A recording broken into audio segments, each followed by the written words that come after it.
He's one of the speakers. You all will see him speak today. So the discussion was that the life of a speaker is becoming very difficult because unlike maybe 10 years ago, pretty much every knowledge is available in the form of articles and slide share presentations and videos online. So if you're given a topic and then you go to SlideShare and then copy a few slides, pretty sure 50-60% of the audience will have already seen it. So not having a topic has really helped. And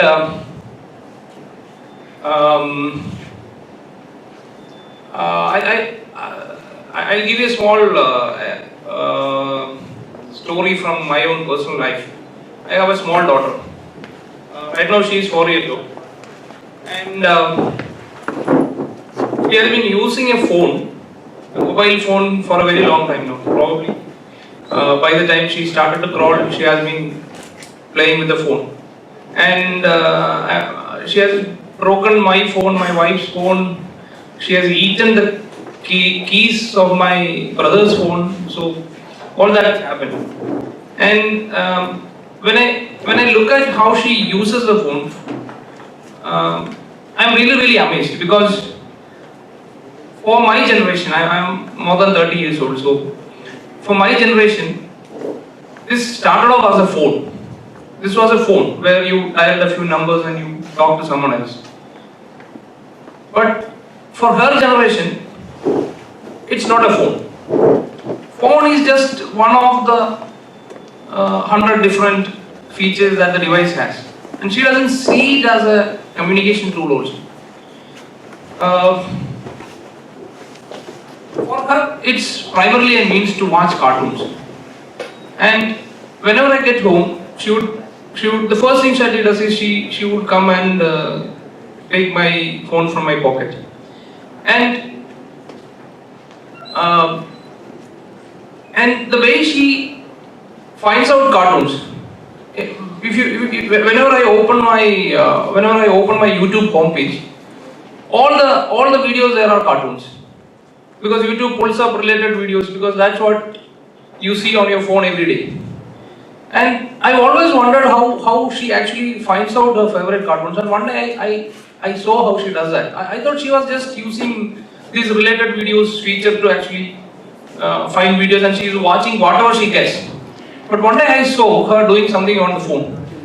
What she was doing was, she would take the phone, she would open the YouTube app, and then she would press on the button which enables voice recognition. And then she would say Tom and Jerry. And then a list of Tom and Jerry cartoons would appear. And sometimes there are complicated cartoons like Paw Patrol. Have you seen Paw Patrol? It's a very popular cartoon among kids. But it's very difficult for her to say Paw Patrol.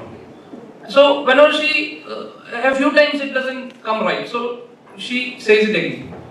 And this voice recognition feature is, I don't use voice recognition much. Recently, after seeing her do this, I have actually started to when I send a WhatsApp message, I try to use voice recognition. Google's voice recognition is really it has almost 99% accuracy. It captures pretty much everything you say, even with your English or Mallu accent.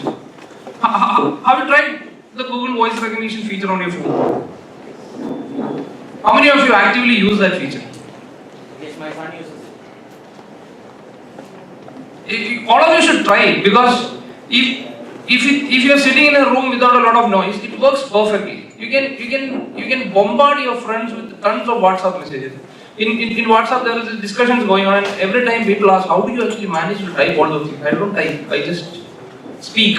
And sometimes small mistakes occur, but I don't mind to correct it, because I can just instead of correcting it, the easiest way is to actually speak it again.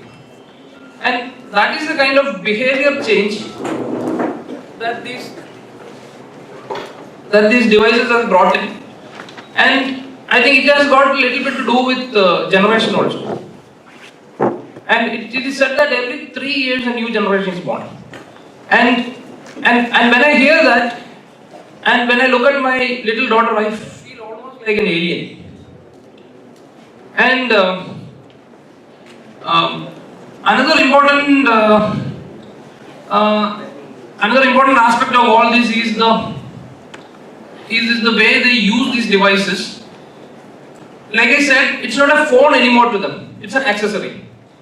And as we all have studied from history, humans developed tools, and tools augment your physical skills. You have knives, and you have big tools like earth movers and cranes, and all those these help you to augment your physical abilities.